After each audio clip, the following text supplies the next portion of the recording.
if you're feeling stuck in life, these words are for you.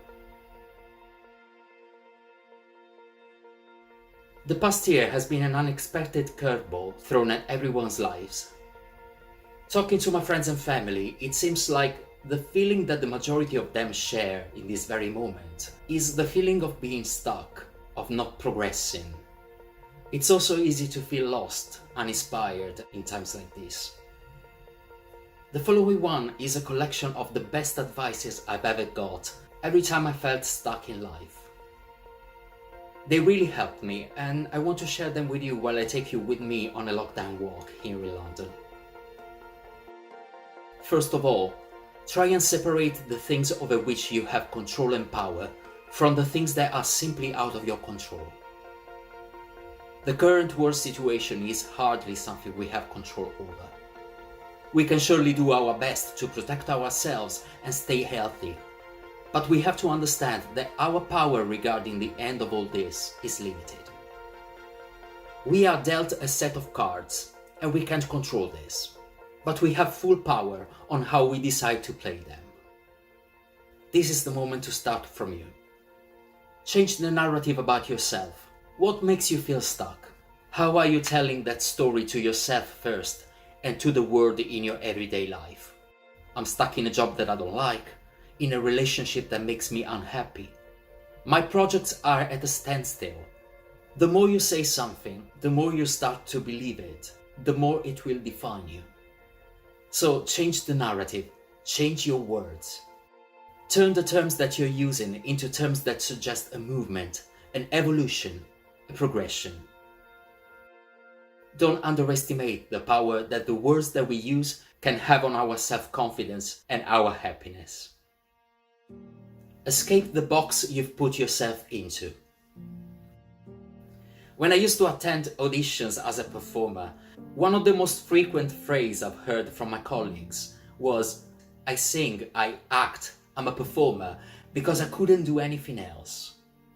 I've always hated that phrase.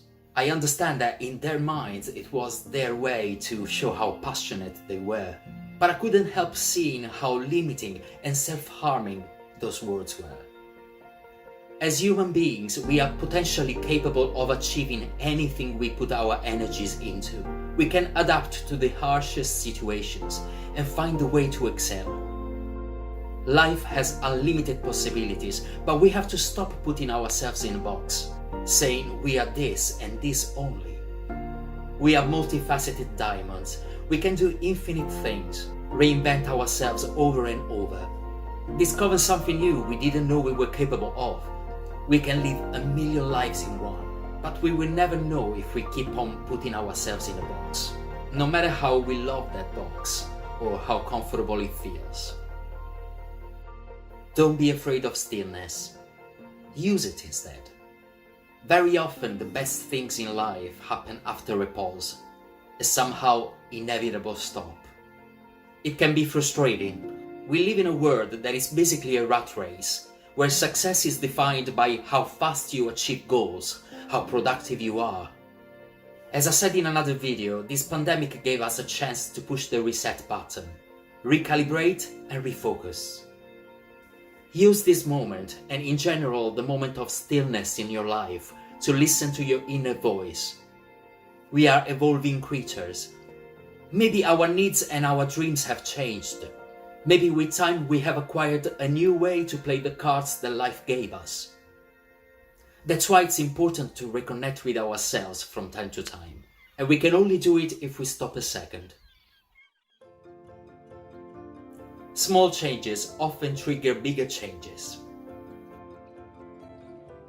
Start small. Remove from your phone the social media that makes you waste time, for example. Change your breakfast. Redecorate your room. Change your laptop wallpaper.